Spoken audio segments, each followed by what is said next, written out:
Muhammad sallallahu alaihi wasallam said, whoever dies and does not know the Imam of their time has died the death of ignorance. And there's another hadith that says, the Prophet Muhammad sallallahu alaihi wasallam said, whoever dies and does not have in his neck a pledge of allegiance has died the death of ignorance, the death of Jahiliyyah. The death of Jahiliyyah means that, and what the hadith is pretty much saying is something extraordinarily dangerous. It's saying that if you're a Muslim, the Prophet Muhammad is saying is, if you are a Muslim, if you said the Shahada, Ashhadu an la ilaha illallah wa ashhadu anna Muhammadan Rasulullah, I bear witness that there's no God but God, and that Muhammad is the messenger of God.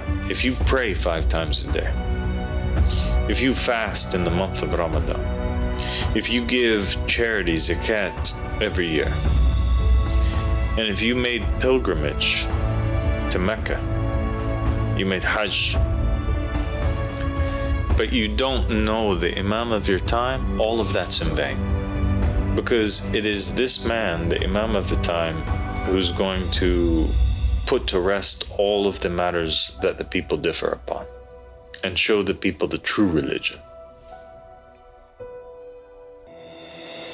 Avec ces 2 derniers récits, qui sont largement reconnus par les sunnites et les chiites, il devient clair que l'islam, tel qu'il a été révélé, ne devait pas être la fin de la religion, ni que la succession des hommes nommés par Dieu s'arrêterait.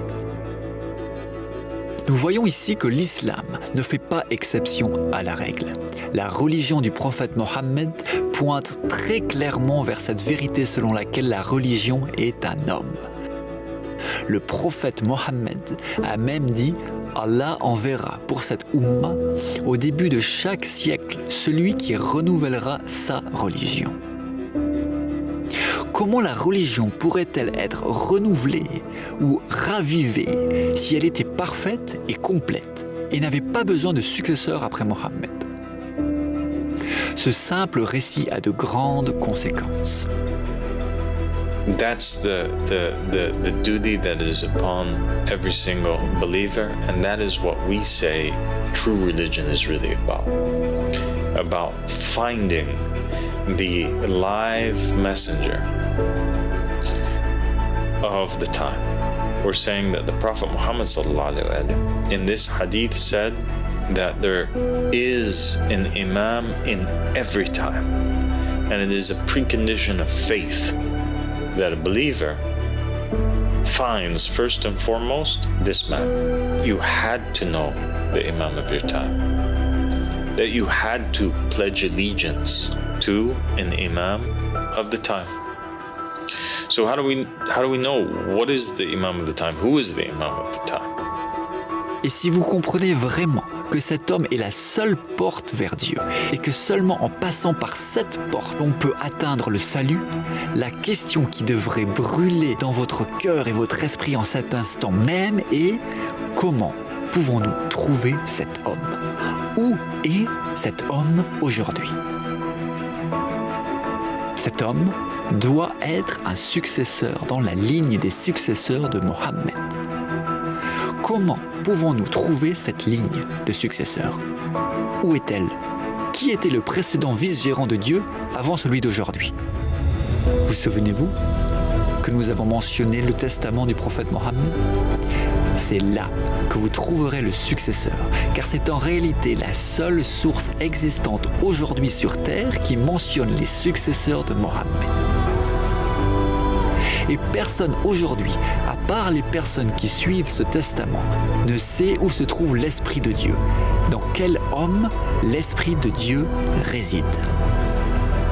Et aujourd'hui, il n'y a qu'un seul homme qui appelle à la suprématie de Dieu. Qu'un seul homme qui diffuse une connaissance qui réconcilie et éclaire l'ensemble des religions et qui possède la connaissance même qui a été donnée à Adam, la connaissance de l'âme. Un seul homme revendiquant être Abdullah dans le Saint Testament du prophète Mohammed. Testament qui protège contre l'égarement et ne peut être réclamé par un imposteur. Sinon, cela ne serait plus une protection contre l'égarement.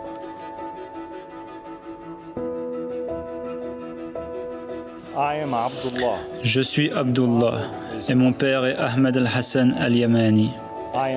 Je suis Abdullah mentionné dans le testament de Rasulallah. Rasulallah sallallahu alayhi wa alayhi a promis que celui qui s'accroche à son testament ne s'égarera jamais. Car ce testament nomme après lui les successeurs divinement désignés. Celui qui accepte le testament de Rasulallah est accepté par Allah, et quiconque rejette le testament de Rasulallah est rejeté par Allah. L'héritier légitime du prophète Mohammed, l'agneau promis de Dieu mentionné dans la Bible, le Kaïm, celui qui se lèvera et établira la paix et la justice sur terre. Cet homme est la religion d'aujourd'hui. Cet homme qui voile l'Esprit de Dieu, ce dirigeant, imam, roi, désigné par Dieu, est l'homme que vous devez trouver. En tant que messager de l'imam Mehdi et en tant que riser de la famille de Mohammed, Abbas Sadiq, Abdullah Hashim, je suis celui qui est venu vers vous en réclamant le testament de Rasulallah. Je suis celui qui est venu à vous portant l'arme de Rasulallah, sa connaissance divine.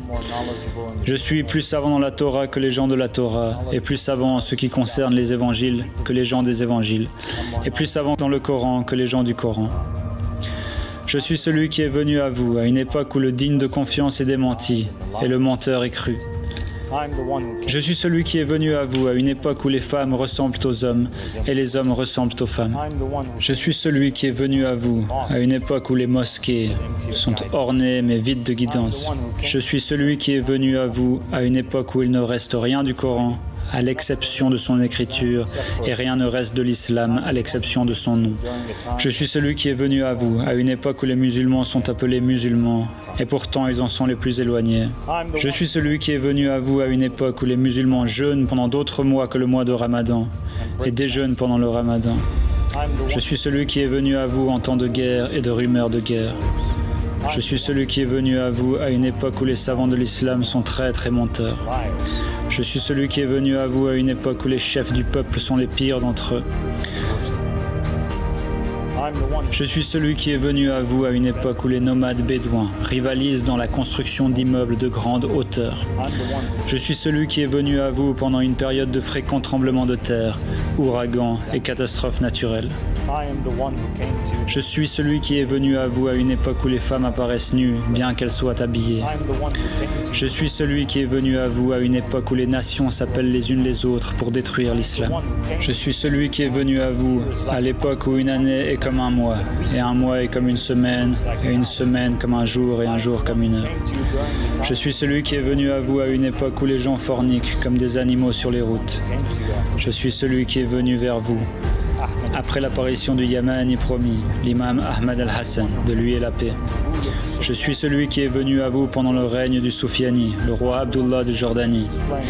Je suis celui qui est venu vers vous en démontrant des dizaines de miracles desquels des centaines de personnes ont témoigné. Je suis celui qui est venu vers vous et a interprété vos rêves comme Joseph. Je suis celui qui a fait voir les aveugles comme Jésus.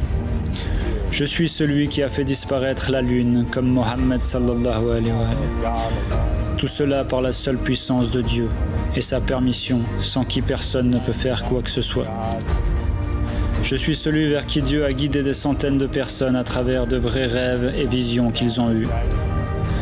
Je suis celui vers qui Dieu a guidé des centaines de personnes qui lui ont demandé sincèrement à travers des istikhara. Je suis celui qui vient à vous en vous appelant à la suprématie d'Allah subhanahu wa ta'ala. Y a-t-il quelqu'un qui va m'aider ?